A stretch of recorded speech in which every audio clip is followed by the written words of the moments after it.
Hi అండి, నా వంట రుచులకి స్వాగతం. ఫ్రెండ్స్, ఈరోజు నేను ఒక మంచి టిప్ తోటి మీకు కూడా పూరీలు ఈ విధంగా మంచిగా పొంగుతూ రావాలి అంటే ఈ వీడియోలో చెబుతున్నాను. అలాగే దీనికి కాంబినేషన్గా హోటల్ స్టైల్లో లాగా పూరీ కర్రీ ఏ విధంగా పెర్ఫెక్ట్గా చేసుకోవాలో కూడా ఈ వీడియోలో చూసేద్దాం. ఈ వీడియో ఎక్కడా కూడా స్కిప్ చేయకుండా ఫుల్గా వాచ్ చేయండి. ఇంకా వీడియో స్టార్ట్ చేసేద్దాం. ఫ్రెండ్స్, ముందుగా ఒక బౌల్లో 2 కప్పుల గోధుమ పిండి, అరకప్పు మైదా, పావు కప్పు సుజీ రవ్వ అంటే ఉప్మా రవ్వ, 1 టేబుల్ స్పూన్ పంచదార, అలాగే రుచికి సరిపడా ఉప్పు మరియు 2 టేబుల్ స్పూన్స్ వేడిగా ఉన్న నూనెను వేసుకుని వాటర్ వేయకుండా ఇలా ఒకసారి అంతా బాగా కలుపుకోవాలి. తరువాత కొద్దిగా వాటర్ వేసుకుంటూ కలుపుకోవాలి. ఫ్రెండ్స్, మీకు కూడా హోటల్ స్టైల్ పూరీలాగా పొంగుతూ రావాలి అంటే ఈ వీడియోని ఎక్కడా కూడా స్కిప్ చేయకుండా ఫుల్గా వాచ్ చేయండి. తరువాత వీడియోలో చూపించిన విధంగా 2 చేతులతో ఈ విధంగా బాగా ప్రెస్ చేసుకుంటూ ఈ పూరీ పిండిని బాగా కలుపుకోవాలి. అప్పుడే పిండి బాగా సాఫ్ట్ అయ్యి పూరీలు బాగా వస్తాయి. ఫ్రెండ్స్, ఈ వీడియోని చూస్తున్న వాళ్ళు ముందుగా ఈ వీడియోని లైక్ చేయండి. మీరు ఇచ్చే లైక్స్ కామెంట్స్ వల్ల నా వీడియోస్ ఇంకొంచెం ముందుకు వెళ్ళటానికి ఎంతో సపోర్ట్ చేసిన వారు అవుతారు.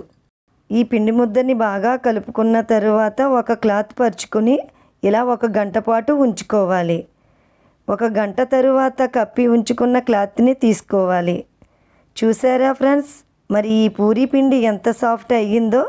ఇంకా పూరీలు చేసుకోవడానికి పిండి రెడీ అయినట్టే. పూరీలు అన్నీ ఒకే విధంగా సమంగా రావాలి అంటే ఇలా రెడీ అయిన పిండిని పొడవుగా చేసుకుని చాకుతో ఈ విధంగా కట్ చేసుకోవాలి. తరువాత వీటిని రౌండ్ బాల్స్ లాగా చేసుకోవాలి.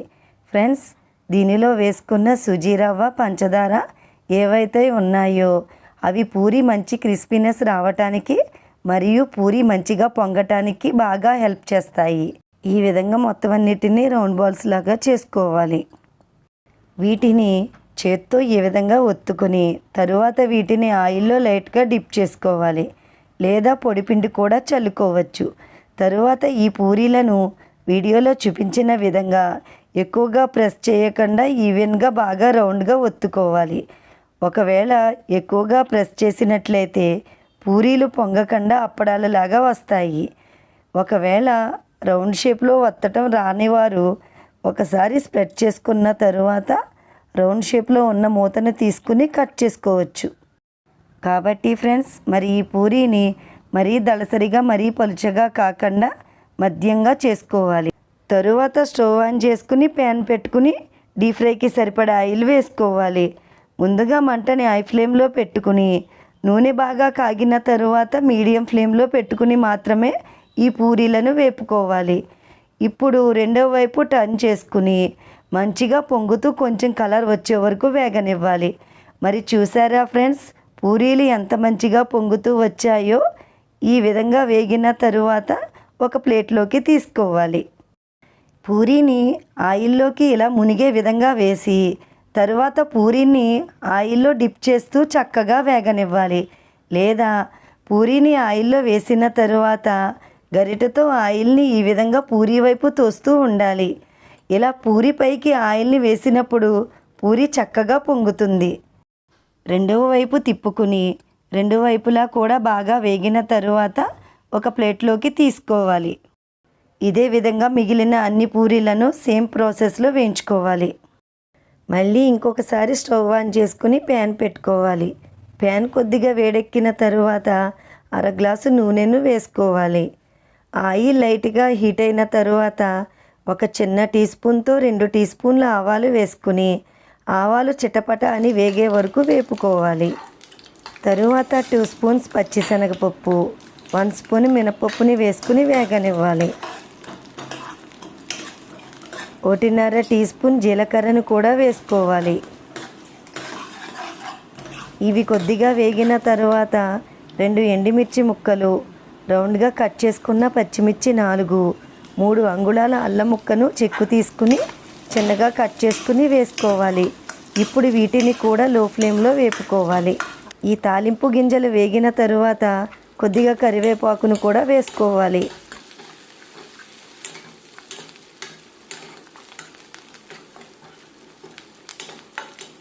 ఈ తాలింపు అంతా బాగా వేగిన తరువాత మీడియం సైజు 4 ఉల్లిపాయలను సన్నని చీరికలుగా కట్ చేసుకుని వేసుకోవాలి. ఈ ఉల్లిపాయ చీరికలు త్వరగా వేగటానికి సరిపడా ఉప్పును కూడా వేసుకుని హై ఫ్లేమ్లో బాగా వేగనివ్వాలి. 1 టీ స్పూన్ పసుపు వేసుకోవాలి. ఫ్రెండ్స్, దీనికన్నా ముందు నాకు వేరొక ఛానల్ కూడా ఉంది. ఆ ఛానల్కి సంబంధించిన లింక్ డిస్క్రిప్షన్లో పెడతాను. మీకు ఆ ఛానల్లో కంటెంట్ కూడా మీకు నచ్చినట్లయితే సబ్స్క్రైబ్ చేసుకుని ప్రక్కనే ఉన్న బెల్ ఐకాన్ని యాక్టివేట్ చేసుకోండి. అప్పుడే నేను నెక్స్ట్ పెట్టిన వీడియోస్ అన్నీ మీకు నోటిఫికేషన్ రూపంలో వస్తాయి. మొత్తం అన్నీ ఈ విధంగా బాగా మగ్గిన తరువాత 2 గ్లాసుల వాటర్ వేసుకుని ఒకసారి అంతా బాగా కలుపుకున్న తరువాత మూత పెట్టుకుని మరిగించుకోవాలి. మరిగేలోపు ఒక చిన్న గిన్నెలో 2 స్పూన్స్ శనగపిండిలో కొద్దిగా వాటర్ వేసుకుని ఉండలు లేకుండా వీడియోలో చూపించిన విధంగా బాగా కలుపుకుని ఉంచుకోవాలి.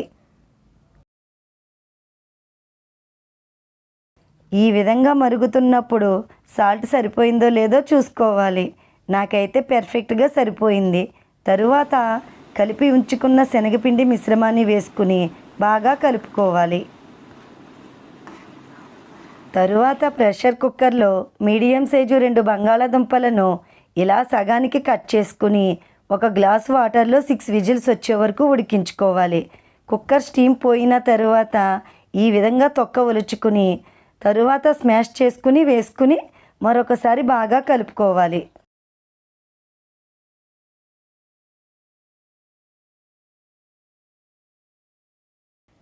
చివరిగా కొద్దిగా కొత్తిమీరను కూడా చల్లుకుని బాగా కలుపుకున్న తరువాత మూత పెట్టుకుని సిమ్లో 3 నుంచి 4 నిమిషాల పాటు ఉడికించుకోవాలి. ఇలా 4 నిమిషాలు ఉడికిన తరువాత మూత తీసుకుని వీడియోలో చూపించిన విధంగా పూరీ కర్రీ దగ్గర పడిన తరువాత స్టవ్ ఆఫ్ చేసుకోవాలి. ఈ కర్రీ పూర్తిగా చల్లారిన తరువాత మాత్రమే మీరు తినే పులుపుని బట్టి కాయ లేదా చెక్క నిమ్మరసం వేసుకుని కలుపుకోవాలి. అంతే friends, hotel style Puri with combination Puri curry పర్ఫెక్ట్గా ఎలా చేసుకోవాలో చూశారు కదా. మరి మీరు కూడా ఇదే విధంగా ట్రై చేసి మరి మీకు ఎలా వచ్చిందో క్రింద ఇచ్చిన కామెంట్ సెక్షన్లో తెలపండి. మరి అయితే వీడియో మీకు నచ్చింది అనుకుంటున్నాను. నచ్చితే మీ ఫ్రెండ్స్కి మీ రిలేటివ్స్కి షేర్ చేయండి. మరి నా నెక్స్ట్ వీడియోలో కలుద్దాం. Okay, bye bye friends.